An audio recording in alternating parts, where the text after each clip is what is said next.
बच्चे लोग, कैसे हो आप सब लोग। मैं आपकी फ्रेंड एंड मेंटोर आशिता आप सबका स्वागत करती हूँ on this amazing platform of physics वाला। सो बच्चे लोग, हमारी चीट शीट सीरीज चल रही है और उसमें आज हम एक न्यू चैप्टर के साथ आए हैं हिस्ट्री के, जिसका नाम है Ashoka the emperor who gave up war. ठीक है, वैसे तो अशोक बोलते हैं हिंदी में, इंग्लिश में उसको अशोका बोलते हैं। तो आज हम इस चैप्टर को क्या करने वाले हैं, देखने वाले हैं। इसकी चीट शीट मिल जाएगी आपको। तो बेटा आपका चैप्टर जो है वो चालू होता है किससे, a very big kingdom equals to empire. ठीक है, एम्पायर का मतलब क्या है, एक ऐसा किंगडम जिसका एरिया बहुत बड़ा हो गया है। ठीक है, एक ऐसा राज्यवंश जिसका एरिया इतना ज्यादा फैल गया है कि अब उसको हम क्या कह सकते हैं, एम्पायर कह सकते हैं। ठीक है, अब बेटा इंडिया में ऐसा एक एम्पायर, पहला ऐसा एक एम्पायर जिसने इतने बड़े स्केल पे, इतने बड़े स्केल से मतलब है इतने सारे एरिया को कवर किया था, वो कौन सा था, मौर्यन एम्पायर था। ठीक है, तो ये लाइन यही बोल रहा है कि चंद्रगुप्त मौर्य जो थे उनने मौर्यन एम्पायर की शुरुआत करी थी। ठीक है, चंद्रगुप्त मौर्य का नाम बहुत सारे बच्चों ने सुन रखा होगा, है ना। तो इनने मौर्यन एम्पायर की फाउंडेशन को रखा था कितने साल पहले, तो लगभग 2300 साल पहले। ठीक है, अब बेटा इसके बारे में हमको कैसे पता चलता है, तो बेटा चंद्रगुप्त मौर्य के ही कोर्ट में उनके एक एडवाइजर थे, यानी उनके एक सलाहकार थे, जिनका नाम क्या था, जिनका नाम था चाणक्य या फिर कौटिल्य, दोनों एक ही जने का नाम है। और उनने एक किताब लिखी थी जिसका नाम था अर्थशास्त्र। उसमें उनने मौर्यन एम्पायर में राजा जो है अलग अलग एरिया को कैसे कंट्रोल कर रहा है, क्या क्या चीजें वो फॉलो कर रहे हैं, कोई अगर बदमाशी कर रहा है तो उसको पनिशमेंट भी मिल रही है, ये सारी चीजों के बारे में उनने बता रखा है। किसमें, अपनी किताब अर्थशास्त्र में। किसने लिखी है अर्थशास्त्र नाम की किताब, तो बेटा चाणक्य या फिर कौटिल्य में, कौटिल्य ने। ये कौन थे, ये एडवाइजर थे। ठीक है, तो बेटा अब उसके बाद क्या हुआ, उसके बाद अब आप कहोगे मैम कि ये फोटो का, ये चैप्टर में जो आप स्टार्ट कर रही हो इससे कैसे रिलेशन है, तो बेटा चंद्रगुप्त मौर्य ने तो मौर्यन एम्पायर को शुरू किया, उसके बाद उनके बेटे आएंगे जिनका नाम था बिंदुसार। ठीक है, बिंदुसार के बाद उनके बेटे आएंगे आगे जिनका नाम था अशोक।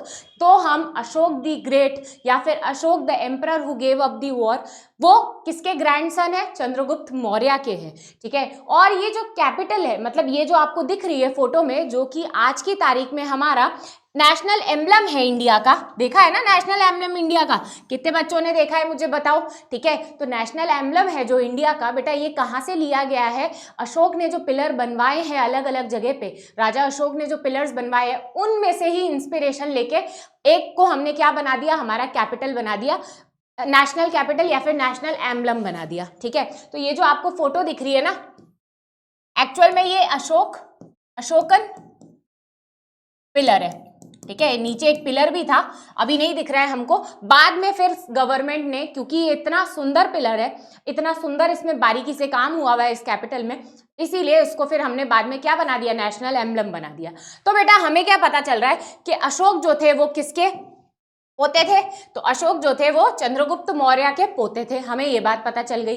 अब आपके दिमाग में आ रहा होगा कि मैम चंद्रगुप्त मौर्य ने इतना बड़ा एम्पायर बनाया, मतलब कि मौर्यन एम्पायर बनाया, तो वो कंट्रोल कैसे करते थे, नजर कैसे रखते थे, ध्यान कैसे रखते थे इतने बड़े किंगडम में, तो उसके बारे में आपके चैप्टर में कुछ दिया हुआ है। क्या क्या दिया हुआ है, तो देखो बेटा पूरा एम्पायर जो है ना अलग अलग प्रोविंसेस में बटा हुआ था। जैसे आज अगर हमारा इंडिया है तो इंडिया में अलग अलग स्टेट्स है, 28 स्टेट्स है कि नहीं है। तो बेटा ये स्टेट में क्यों डिवाइड कर रखा है, ताकि हर जगह पे अच्छे से डेवलपमेंट हो सके, मतलब कि हर जगह के लोग खुश रहे, इसीलिए अलग अलग हिस्सों में बांट रखा है।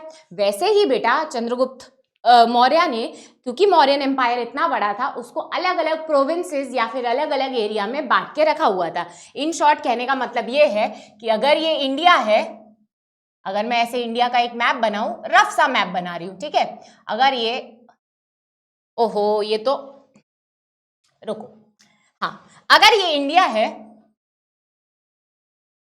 आपको मैं प्रोविंसेस का मतलब बता रही हूं, ठीक है,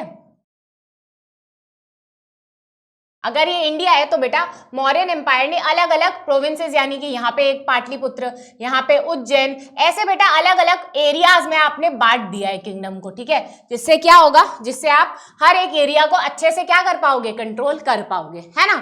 तो बेटा एम्परर यानी कि जो राजा है वो कहां पर बैठते थे, वो बैठते थे पाटलिपुत्र में, पाटलिपुत्र यानी कि पटना, यानी कि बिहार, ठीक है। तो मौर्यन एम्पायर में जो राजा है वो बिहार में बैठ रहा है ना। और बाकी सारी जगह पे अब आपके दिमाग में आ रहा होगा कि मैम राजा तो सिर्फ पटना में बैठ रहा है, उज्जैन है, तक्षशिला है, अलग अलग सिटी है, साउथ की भी प्रोविंसेस है, अब उनको कौन कंट्रोल करेगा। तो बेटा राजा क्या करते थे, अपने उनके बेटे भी होंगे, प्रिंस होंगे, है ना, प्रिंस होंगे कि नहीं होंगे, बिल्कुल होंगे।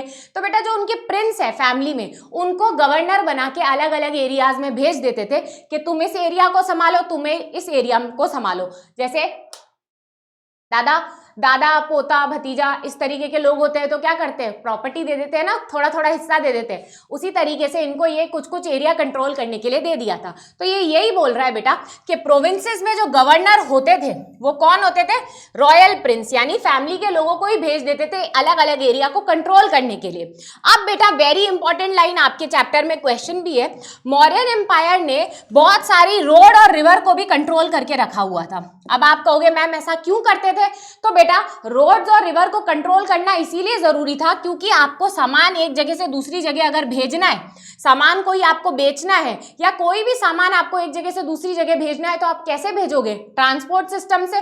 अब ट्रांसपोर्ट सिस्टम कहाँ चलेंगे, या तो नदी के रास्ते या फिर सड़क के रास्ते। तो बेटा रोड्स और रिवर्स को भी मौर्यन एम्पायर बहुत अच्छे से अपने कंट्रोल में रखे थे ताकि क्या हो सके, ताकि आराम से सारी चीजों का ट्रांसपोर्ट हो सके। अब बेटा मौर्यन एम्पायर में जो लोग थे उनको टैक्स भी देना पड़ता था, यानी कि राजा को कुछ ना कुछ देना पड़ता रहता था, ठीक है। जो नहीं देता था उसको पनिशमेंट मिलता था। अब टैक्स में क्या हो सकता है बेटा, टैक्स में आप अगर किसान हो तो आप अपने अनाज का कुछ हिस्सा दोगे, अगर आप ज्वेलरी बिजनेस करते हो तो आप अपनी ज्वेलरी का कुछ पार्ट दोगे, यानी कि आप जो भी काम कर रहे हो उसमें से जो भी कमा रहे हो उसका कुछ हिस्सा आप किसको दोगे, राजा को दोगे। किसकी तरह, ट्रिब्यूट या फिर टैक्स। ट्रिब्यूट का मतलब है गिफ्ट, ठीक है, ये बात याद रहेगी।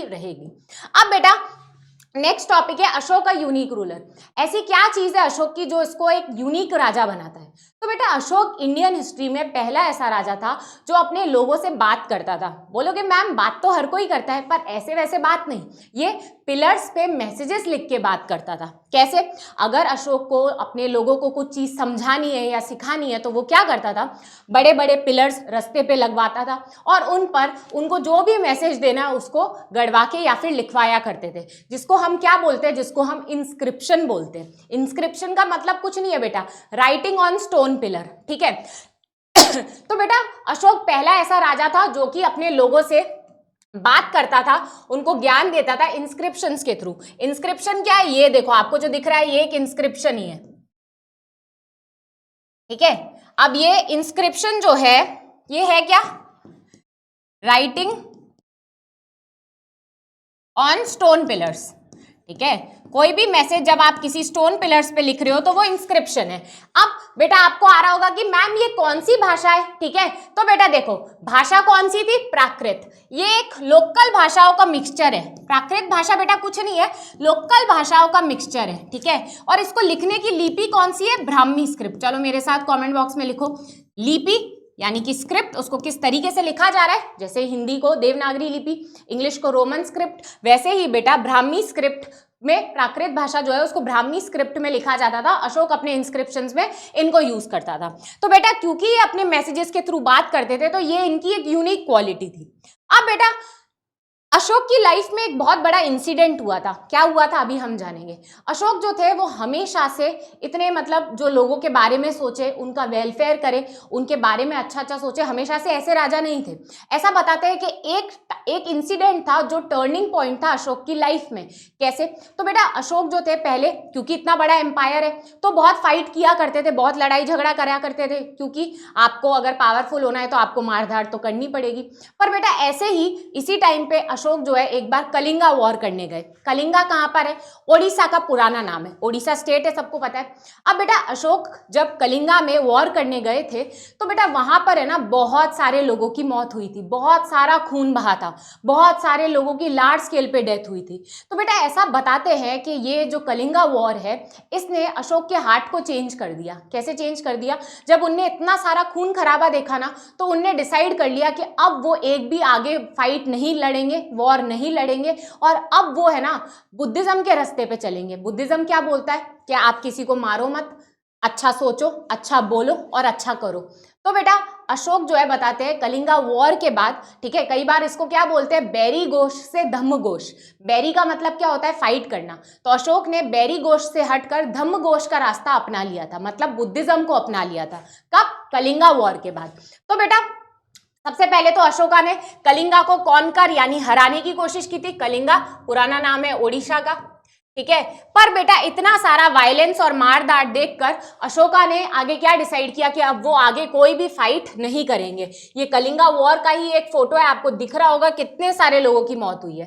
तो बेटा इसके बाद अशोक ने जो रास्ता अपनाया वो अपनाया धम्म का रास्ता। अब धम्म क्या है हम उसके बारे में जानते हैं, ठीक है। कलिंगा वॉर के बाद जो चेंज आया वो क्या चेंज आया, तो बेटा धम्म क्या है, धम्म निकलता है धर्म से। किससे निकलता है, धर्म शब्द से। धर्म का मतलब क्या होता है, ड्यूटी, ठीक है। तो अशोक क्या मानते थे, अशोक ये मानते थे कि क्योंकि वो एक राजा है तो उनका ये धर्म है, उनकी ये ड्यूटी है कि वो अपने लोगों को सिखाए कि उनको लड़ाई झगड़ा नहीं करना चाहिए, भाईचारा बना के रखना चाहिए, ठीक है। सोसाइटी में फाइट नहीं करनी चाहिए, एक दूसरे को नीचा नहीं दिखाना चाहिए। तो बेटा अशोक ने धर्म का रास्ता अपना लिया। कब, कलिंगा वॉर के बाद। तो बेटा धम्म क्या है, सेट ऑफ इंस्ट्रक्शन है। इंस्ट्रक्शन का क्या मतलब है, आप कुछ ज्ञान दे रहे हो, ठीक है, कुछ समझाने की कोशिश कर रहे हो, है ना, जो कि इंस्पायर किससे था, बुद्धिज्म से काफी ज्यादा इंस्पायर्ड था, है ना। अब अशोक किन किन मुद्दों पे बात करते थे, तो बेटा जो भी उनको प्रॉब्लम्स लगती थी कि सोसाइटी में है, जैसे कि बहुत सारे लोग जो हैं वो क्या करते थे, एनिमल्स को मारा करते थे, ठीक है। बहुत सारे लोग जो है गुलामों के साथ बहुत बुरा व्यवहार किया करते थे, है ना। बहुत सारी फाइट देखने को मिलती थी आपस में लोगों में, ठीक है। तो अशोक ने क्या डिसाइड किया, अशोक ने ये डिसाइड किया कि अब जो है वो लोगों को समझाएंगे कि ये सारी चीजें जो वो कर रहे हैं वो बिल्कुल क्या है, बिल्कुल गलत है। सबको सच्चाई का रास्ता अपनाना चाहिए और नॉन वायलेंस, लड़ाई झगड़ा नहीं करना चाहिए, ठीक है, प्रेम प्यार से रहना चाहिए। अब बेटा अशोक हर जगह पे जा जाके तो ये बात नहीं सिखा सकते, तो उनने पत्थरों पे इंस्क्रिप्शन के थ्रू लिखना शुरू किया और लोगों को समझाना शुरू किया। इसके साथ साथ बेटा उनने कुछ ऑफिसर्स भी अपॉइंट किए, जिनको क्या बोलते हैं, जिनको बोलते हैं धम्म महामट्टास। अब ये जो धम्म महामट्टास है, देखो फोटो में दिख रहा होगा आपको, ये जो धम्म महामट्टास है इनका काम क्या है, अशोक के मैसेजेस को सारे लोगों में फैलाने का, ठीक है। तो धम्म महामट्टास कौन थे बेटा, जो धम्म के बारे में लोगों को बताते थे। और तो और बेटा अशोक ने ये जो मैसेजेस देने हैं लोगों को, धम्म की टीचिंग देना है, ये सिर्फ इंडिया में ही नहीं रखा, इंडिया के बाहर भी भेजा। यानी अशोक ने बुद्धिज्म की टीचिंग्स इंडिया के बाहर भी बहुत सारी जगह पे भेजी, ठीक है। जैसे कि कहाँ कहाँ पे, सीरिया, इजिप्ट, ग्रीस, श्रीलंका। अब आप ये वर्ल्ड मैप में देखना, ये सारी कंट्रीज में भी अशोक ने उस टाइम पर, यानी कि 2000 साल से पहले, ये सारी जगह पे उनने धम्म का मैसेज फैलाने की कोशिश करी, ठीक है। तो बेटा अशोक की जो लाइफ स्टोरी है वो सच्ची में बहुत इंस्पिरेशनल है, इसीलिए आप सब लोगों के चैप्टर में भी गिवन है। इससे हमें एक ये लेसन भी मिलता है कि हमें लड़ाई झगड़े में कुछ नहीं रखा है, ठीक है, प्रेम प्यार से रहना चाहिए, फाइट वगैरह नहीं करनी चाहिए, ठीक है, ब्रदरहुड में रहना चाहिए, है ना, ब्रदरहुड से रहना चाहिए, ठीक है। तो अशोक की लाइफ इसीलिए हमारे लिए क्या है, बहुत इंस्पिरेशनल है, राजा अशोक की कहानी जो है। अब बेटा चैप्टर हमारा क्या हो गया, खत्म हो गया है। अब आपको क्या करना है, क्वेश्चंस का आंसर देना है, ठीक है। Dash was the advisor of Chandragupta Maurya. Chandragupta Maurya के दरबार में उनके एडवाइजर का नाम क्या है, कौटिल्य,